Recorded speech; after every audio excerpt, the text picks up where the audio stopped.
দুধ আর চিনি দিয়ে আজকে আমি একটা সন্দেশ তৈরি করে দেখাবো, একদম হুবাহু মিষ্টির দোকানের মতো। আসসালামু আলাইকুম এভরিওয়ান, কেমন আছেন সবাই? আশা করি সবাই ভালো আছেন। আচ্ছা, সন্দেশ বানানোর জন্য আমি প্রথমে একটি কড়াই বসিয়ে দিয়েছি। কড়াইটা আমি ভালো করে গরম করে নেব। তারপরে আমি এর মধ্যে দিয়ে দেবো চিনি। আমি ফ্লেমটা এখন লো রেখে দেবো। তারপরে চিনিটা যখনই লাল হয়ে আসবে, খুন্তি দিয়ে একটু নাড়িয়ে চাড়িয়ে আমি ভালো করে চিনিটাকে গলিয়ে নেব। তারপরে আমি দিয়ে দেবো পানি। ক্যারামেলটা যাতে পুড়ে না যায় তার জন্য অল্প একটু পানি দিয়ে দিয়েছি। এরপরে আমি দিয়ে দেবো গরুর দুধ। আপনারা গরুর দুধের পরিবর্তে যে কোনো দুধ নিতে পারেন। তারপরে আমি এর মধ্যে দিয়ে দেবো পাউডার দুধ। আমি এখানে 5 টাকার পাতা যেই পাউডার দুধ হয় সেটাই আমি 3 প্যাকেট নিয়ে নিয়েছি। তারপরে আমি দুধটাকে ভালো করে ফুটিয়ে নেব। ফুটিয়ে ফুটিয়ে দুধটাকে একটু কমিয়ে নেব। এখানে আমাদের দুধটা ফুটিয়ে ফুটিয়ে অনেকটাই কমে এসছে। এবার আমি এর মধ্যে দিয়ে দেবো হাফ চামচ ভিনিগার। আবারও একটু ভালো করে ফুটিয়ে নেব। এইভাবে নাড়িয়ে চাড়িয়ে বারে বারে আমি 3 থেকে 4 বার হাফ চামচ করে ভিনিগার দিয়েছি। আজকের এই সন্দেশটি বানানোর জন্য আমরা ছানাটা আলাদা তৈরি করব না, আর পানিটা যাতে সরে যায় সেটাও করব না। তার জন্য আমাদের ভিনিগারটা বারে বারে দিয়ে নাড়িয়ে চাড়িয়ে নিতে হবে।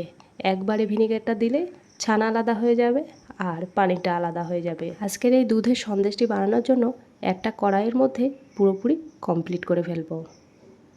দেখেন, এখানে বারবার দেওয়ার পরে এখানে খুন্তি দিয়ে আপনাদেরকে দেখায় ছোট্ট ছোট্ট দানা চলে এসছে।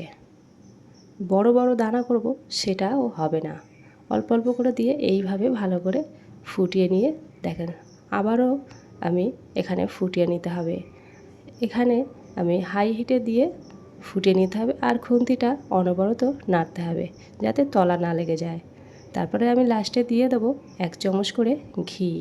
আচ্ছা, এখানে 1 চামচ করে ঘি দিয়ে আপনারা একটু খুন্তি দিয়ে নাড়াবেন, আবার কিছুক্ষণ বাদে আবারও 1 চামচ ঘি দিয়ে দেবেন। এই দুধের ছানাটি আমরা এবার হাই হিটে পুরোপুরি জাল করে নেব।